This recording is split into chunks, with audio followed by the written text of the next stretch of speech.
France 24 et Public Sénat présentent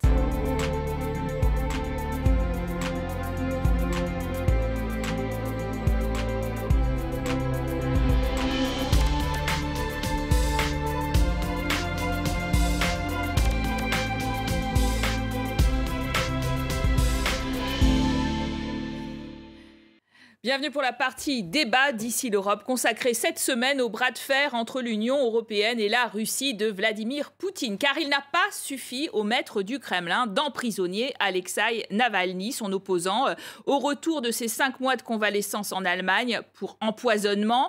Il ne lui a pas suffi non plus d'envoyer des milliers de manifestants pro-démocratie russe derrière les barreaux.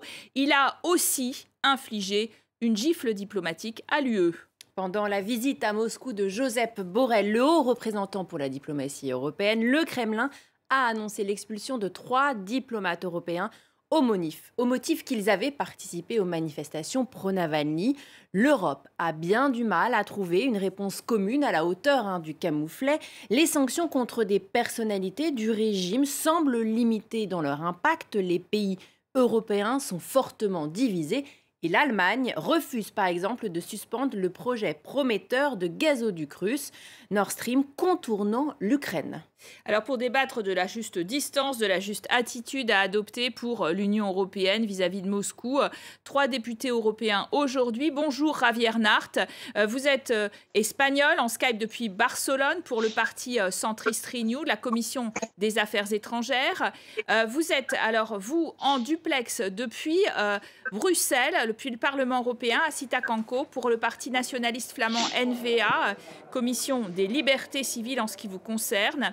Et puis Emmanuel Morel, The Left, la gauche radicale en France, en Skype donc depuis Paris. Javier Nart, on va commencer avec vous. Mais à quel jeu joue Vladimir Poutine avec l'Union européenne? Moi, je suis étonné pour la position des Russes, que c'est absolument contre leur propre intérêt. C'est-à-dire le plus grand problème, le challenge de la Russie, c'est pas l'Europe. De toute façon, qu'est-ce qu'ils ont fait? Ils ont joué en confrontation avec l'Union européenne dans une situation de faiblesse économique brutale. Il faut dire que l'Italie, c'est plus fort au niveau des PIB, des produits internes bruts, que la Russie. Attention, on est en train de parler avec une Italie, mais avec pouvoir nucléaire, un pouvoir absolument décompensé au niveau territorial, absolument décompensé au niveau économique, c'est-à-dire c'est un grand muscle avec un petit estomac. Alors, à Sitakanko, plus de 70 députés d'Europe centrale et de l'Est ont demandé, suite à cette visite pour le moins maladroite du chef de la diplomatie européenne, Josep Borrell, à Moscou, sa démission. Est-ce que c'est une revendication justifiée selon vous? Le sentiment commun est tout à fait légitime. Je crois que Borrell a donné l'opportunité à la Russie de nous humilier, mais il a surtout révélé toutes les faiblesses que nous dénonçons depuis le début de cette législature. Donc l'Union européenne n'a pas été à la hauteur et il s'est comporté comme s'il avait été invité à un dîner de cons. C'est vraiment très mauvais. Non seulement il avait été prévenu que ce n'était pas une bonne idée, mais en plus de cela, il est allé se laisser piéger dans une conférence de presse où il n'était même pas préparé, et ça, c'est une erreur de débutant que je ne peux pas comprendre. Donc, je peux comprendre que les députés soient énervés, qu'ils exigent un changement. Moi, je ne suis pas de ceux qui demandent à M. Borrell de démissionner, parce que je crois plutôt qu'il doit se ressaisir. Je pense que cette commission est arrivée en grande pompe en disant qu'elle était une commission géopolitique, mais on n'en a pas vu les effets. Et donc, ce qu'il faut aujourd'hui, c'est que toute la commission assume cet échec et mette le cap vers une autre direction et surtout ne plus se laisser humilier de cette façon et être vraiment une commission géopolitique. Il y a beaucoup de travail, il y a beaucoup de manque de courage et beaucoup de manque de crédibilité. Emmanuel Morel, est-ce qu'on peut rejeter sur Josep Borrell la faute des ratés et divisions de la diplomatie européenne? Non, évidemment, il y a de la maladresse, il y a de la naïveté, il y a de l'impréparation dans la visite de M. Borrell. Mais en même temps, il faut reconnaître qu'il n'a pas la tâche facile, puisqu'il n'y a pas, à strictement parler, de politique diplomatique commune de l'Union européenne. On peut le regretter, mais c'est la vérité. La Russie, c'est un grand pays. Nous, l'Union européenne, c'est 27 pays. Et évidemment, aujourd'hui, la Commission dit que c'est une commission géopolitique, mais pour cela, il faudrait qu'il y ait un intérêt général européen qui soit clairement défini. surtout en matière de relations extérieures. Ce n'est manifestement pas le cas, et on en prend conscience une fois de plus aujourd'hui. Alors ça ne veut pas dire que ça ne va pas changer, ça ne veut pas dire qu'il ne faut pas faire des efforts, mais on ne va pas demander à M. Borrell d'être comptable de tous les problèmes de l'Union européenne à 27. Donc moi je pense qu'il faut avoir un rapport rationnel et dépassionné à la Russie. Il faut savoir rendre les coups quand elle nous en donne, et c'est la raison pour laquelle les États membres dont les diplomates avaient été expulsés ont répliqué. Mais pour autant, je pense que l'intérêt de M. Poutine, c'est d'avoir des bonnes relations avec l'Union européenne. Et l'intérêt de l'Union européenne, c'est d'avoir des bonnes relations avec la Russie et avec les Russes. Quelle est la difficulté principale? Et j'en finirai par là, c'est que nous n'avons pas tous les mêmes rapports avec la Russie. Il est évident que pour certains pays de l'Est, qui ont une histoire tumultueuse, compliquée avec leurs voisins russes, eh bien, il y a une position qui est très offensive et très ferme. Mais par exemple, pour moi, Français, ou pour un Italien ou pour un Espagnol, c'est rigoureusement différent. Et ce qui est difficile, c'est d'essayer de construire un intérêt diplomatique commun. Alors... Je remarque quand même pour finir, puisque la Commission parle de géopolitique, c'est que elle pardonne tout à la Chine, au point de passer un accord d'investissement avec elle, alors même qu'on connaît la politique chinoise et on connaît le respect des droits humains ou des droits sociaux en Chine, mais par contre qu'elle pardonne rien à la Russie. Les 3 pays dont les diplomates ont été expulsés ont rappelé leurs ambassadeurs en représailles, on le disait. On parle de sanctions ciblées maintenant contre des proches de Vladimir Poutine. Encore un rang, donc. Est-ce que l'Union européenne ne se contente pas, finalement, de loin en loin, de mesures symboliques ? C'est-à-dire, c'est les seules mesures qu'on peut faire. Et moi, je suis entièrement d'accord avec les analyses de Mme Kenko et Borrell. Les deux sont absolument précises et correctes. Notre problème, c'est le manque d'imposition commune, qu'on n'a pas, ni la défense, ni les affaires étrangères. Et vraiment, ce qu'on peut faire, c'est continuer les sanctions. Mais les sanctions, vraiment, c'est des sanctions qui sont contre les intérêts des Russes et les intérêts de l'Europe. Je suis pour donner une réponse, et il faut vraiment approfondir dans cette ligne, que c'est la ligne des sanctions, même que j'étais contre, en disant que ça n'arrive nulle part. Mais après les camouflets qu'on a reçus des Russes, vraiment, il faut les répondre. Alors, il faut à même fois comprendre une chose. La Russie, l'ancienne Union soviétique, c'est un pouvoir avec une menace historique, qu'il croit que ça arrive dans toute l'alentour de sa frontière. Alors, qu'est-ce qu'on a fait quand l'Union soviétique a tombé? On a méprisé la Russie, on a pensé que c'était un pays qui s'est déjà dépassé pour les événements. Mais c'était un pays avec un pouvoir nucléaire assez fort. Ces réponses en Syrie, en Libye, mais avec une conséquence stratégique très forte, vraiment, il faut qu'on comprenne qu'on est en face d'un boisson avec lequel il faut nous comprendre s'il est prêt à nous comprendre. Le Parlement européen a voté une résolution pour demander de sanctionner les oligarques russes liés au régime, les membres de la garde rapprochée du président Poutine et les propagandistes actifs dans les médias qui possèdent des actifs dans l'Union européenne. Mais il y a des sanctions qui existent déjà contre la Russie depuis la guerre de Crimée en 2014. Est-ce que vous considérez qu'elles sont suffisantes, qu'elles marchent sur le régime de Poutine, qu'elles étaient censées appauvrir ? Écoutez, je pense que les mots ne font pas peur à Poutine. Hein, donc, et en plus, son pouvoir s'affaiblit. C'est ce qu'on peut constater avec son attitude agressive croissante. Et il faut évidemment agir, mais pas seulement avec des mots, avec des discours comme l'Union européenne l'a fait jusque-là.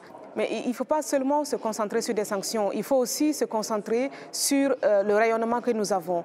Écoutez, si n'importe qui vient vous menacer, mais ça ne va pas vous impressionner, ça dépend de toute la crédibilité que la personne apporte, ça dépend aussi du respect que la personne inspire. Et ce que nous avons aujourd'hui, que ce soit vis-à-vis de la Russie ou de la Turquie ou de la Chine, là je rejoins mes collègues, c'est extrêmement difficile comme position. Et je vais revenir sur le fait qu'on dit que Borrell souffre peut-être du fait qu'il n'y a pas une politique commune au niveau de l'Union européenne ou qu'il y a des intérêts divergents. C'est vrai, mais on n'a pas du tout engagé Borrell comme chef de la diplomatie européenne pour qu'il vienne nous servir des excuses. Hein. Il est là, justement, c'est son travail de faire en sorte qu'il y ait une consultation profonde et large au sein des différentes institutions, mais aussi avec le Parlement. Moi, je suis également dans la Commission Affaires étrangères. J'estime, j'ai fait circuler une lettre aussi hier au Parlement, j'estime qu'il doit, en plus de faire le reporting régulier qu'il fait, il doit pas, mais vraiment anticiper et essayer de consulter davantage, d'impliquer le Parlement, d'impliquer les députés et faire en sorte qu'ils ne partent pas de cette façon-là à l'étranger, mais beaucoup mieux préparés et sur des points clés, des points importants, il faut qu'ils partent avec la certitude qu'il a également beaucoup de soutien et qu'on est tous sur la même longueur d'onde. Il a été député européen, il sait très bien quelles sont les difficultés ici. Il pourrait utiliser cette expérience-là pour nous servir un meilleur plat. Il a même été président du Parlement européen. Alors Emmanuel Borrell, vous dites qu'il faut un dialogue avec Moscou. Et en même temps, est-ce que les sanctions sont efficaces? Est-ce qu'il faut aller plus loin? Certains disent qu'il faudrait prévoir l'arrêt de ce projet Nord Stream qui relie la Russie à l'Allemagne et qui constitue finalement un fil à la patte pour cette Allemagne, pour s'émanciper finalement des demandes russes et avoir une position de force. Il faudrait arrêter Nord Stream. Vous dites quoi? D'abord, sur les sanctions, je dis que ce n'est pas très efficace. C'est-à-dire que quand on regarde les sanctions économiques depuis 2014, la Russie a été peu touchée. C'est plutôt l'économie européenne qui en a été victime. Et en tant que Français, je peux vous dire que le secteur agricole français a finalement payé un lourd tribut à cette politique de sanctions qui n'a pas eu vraiment d'effet politique, puisque ça a plutôt galvanisé M. Poutine, qui a pu se présenter comme une sorte de victime de l'arrogance européenne. Sur Nord Stream, faut bien voir de quoi on parle. Le projet Nord Stream, on peut en penser ce qu'on en veut, mais l'idée était de diversifier les sources énergétiques pour l'Union européenne. Pourquoi? Parce que le gaz qui venait de la Russie jusqu'à maintenant passait par l'Ukraine. Or, vous n'êtes pas sans savoir qu'il y a une situation compliquée et il y avait la menace pour les Allemands, mais pas seulement pour les Allemands, à un moment de se voir couper le gaz en raison de mauvaises relations, par exemple avec Moscou ou avec l'Ukraine. Et le projet Nord Stream, l'idée, c'était de contourner l'Ukraine, passer par la Baltique. On n'a pas de mauvaises relations avec l'Ukraine. On soutient l'Ukraine, justement, par rapport aux Russes. Oui, alors ça, c'est encore un petit peu plus compliqué parce que la situation politique ukrainienne, vous n'êtes pas sans le savoir, qu'elle évolue avec des rapports de force qui sont parfois difficiles à mesurer. Mais surtout, c'était quoi l'intérêt de Nord Stream? C'est de ne pas être dépendant des autres. Pourquoi, par exemple, M. Trump et les Américains passent leur temps à mettre en place des sanctions extraterritoriales contre toutes les entreprises qui éventuellement seraient susceptibles de collaborer sur le projet Nord Stream? Parce que les États-Unis, ils tiennent absolument à nous vendre leurs hydrocarbures, et notamment, par exemple, le gaz de schiste. Et ça, c'est quand même quelque chose dont on doit discuter au niveau européen, parce qu'on a besoin d'être autonome et indépendant, y compris des États-Unis. Eh bien, justement. Donc, les Russes, ils aimeraient aussi nous vendre leur vaccin, Spoutnik. C'est la diplomatie. C'est encore un autre débat. La diplomatie du vaccin pratiquée par Vladimir Poutine, Spoutnik non agréé par l'Agence européenne du médicament, mais distribué en Hongrie. Javier Nart, est-ce qu'il faut boycotter le vaccin russe et pas seulement pour des raisons sanitaires? Je crois que c'est une mesure absolument infantile. La seule chose qu'il faut, c'est que ce vaccin passe par l'examen et pour l'accord des autorités sanitaires de l'Union européenne. C'est-à-dire, on ne peut pas arrêter la pharmacie pour des raisons politiques. Alors, toute l'analyse que je viens d'écouter de Mme Kenko, de Mme Borrell, M. Borrell, je le partage entièrement. Mais je vais mettre quelques questions sur le problème. D'abord, vous pensez qu'on peut continuer dans des sanctions contre la Russie au cours de l'invasion de Crimée pour 30 ans, 40 ans? Vous croyez que dans les prochains 20 ans, la Crimée va revenir à l'Ukraine? Donc vous êtes pour la levée des sanctions, soyons clairs. Vous êtes pour la levée des sanctions? Non, attention. Non. Alors, quelles sont les frontières d'Israël?